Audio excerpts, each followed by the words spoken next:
अस्सलामुअलैकुम। उम्मीद है आप सब ठीक होंगे। आज हमने नाश्ता करना था पुलाव का।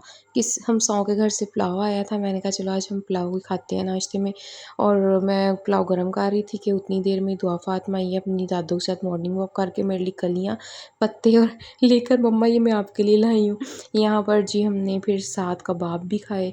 यहाँ पर मैं और दुआ फातिमा कबाब खा रही हैं। दुआ को तो कबाब बहुत ज़्यादा पसंद आए थे। देख के किस तरह से इंजॉय करके कबाब खा रही हैं। और उसके बाद जी मैंने बनाई चाय। मैंने कहा चाय तो नाश्ते में फिर मस्त होती है। यहाँ पर जी हमारी मज़ेदार सी चाय बन रही है, तैयार हो चुकी है। अब मैंने कहा पहले अम्मी अब्बू को जाके ये चाय दी। अम्मी अब्बू को चाय दी। उसके बाद जी मैंने कहा अब एग लेकर आए थे, एग को फ्रिज के अंदर सेट करके रख देती हूँ। यहाँ पर जी मैंने सारे एग फ्रिज के अंदर रख दिए हैं। और ये देखें यहाँ पर इनका इसका ये जो ऊपर वाला ढक्कन है, दुआ ने किस तरह से इसका ये कवर तोड़ दिया है। बच्चों ने बहुत शरारती हैं। उसके बाद मैं किचन में चली गई थी, किचन की सफाई करने। यहाँ पर मैं सेटिंग शेटिंग करके सामान अरेंज करके रख रही हूँ। और फिर उसके बाद यहाँ पर मैंने शेल्फ़ को साफ़ करना शुरू किया। किचन बहुत ही गंदा हो जाता है, मेरा किचन तो बहुत गंदा होता है, दिन में 2 से 3 दफ़ा भी साफ़ हो जाता है, इतना ख़राब हो जाता है। यहाँ पर मैं बर्तन वॉश कर रही हूँ। अच्छा कभी कभी तो दिल करता है ना बर्तनों को हाथ ही ना लगाओ, जैसे हैं उसी तरह ही पड़े रहें, बिल्कुल भी दिल नहीं करता कोई भी काम करने को।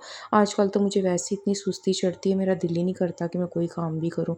लेकिन क्या करें, फिर भी करना तो पड़ता ही है, काम तो करने ही होते हैं घर के। यहाँ पर बनानास आए थे, मैं इन्हें ना वॉश कर रही हूँ। इसको आप ना 1 हफ़्ते तक बिल्कुल सेफ़ तरीके से रख सकते हैं।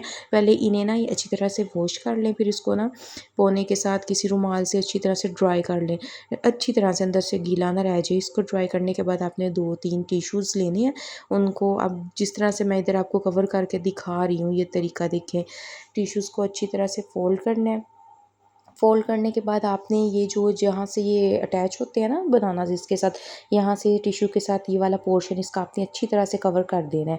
और इसी तरह से ना देखें सेम देखें कितना फिक्स कर दिया है मैंने। इसी तरह से फिर मैंने इन्हें ले जाके फ्रिज में रख देना है। इस तरह 1 हफ़्ते तक आपके केले ख़राब नहीं होंगे। फिर जी शाम का टाइम था, मैं यहाँ पर आलू चिकन बना रही थी। और आलू चिकन तो वैसे भी मेरा बहुत ही टेस्टी बनता है। चिकन की सारी वैराइटीज़ ही मेरी बहुत अच्छी बनती हैं। यहाँ पर जी ये तकरीबन इसकी भुनी-शुनी लग चुकी थी, तैयार हो चुका था। इसमें मैंने पानी ऐड कर दिया और इसके बाद इस पे मैं ढकना दे दूँगी, इसको ढक के रख दूँगी और थोड़ी देर में ये तैयार हो जाएगा। और जी वीडियो अच्छी लगी हो तो लाइक कीजिएगा। चलें जी मिलते हैं नेक्स्ट वीडियो में।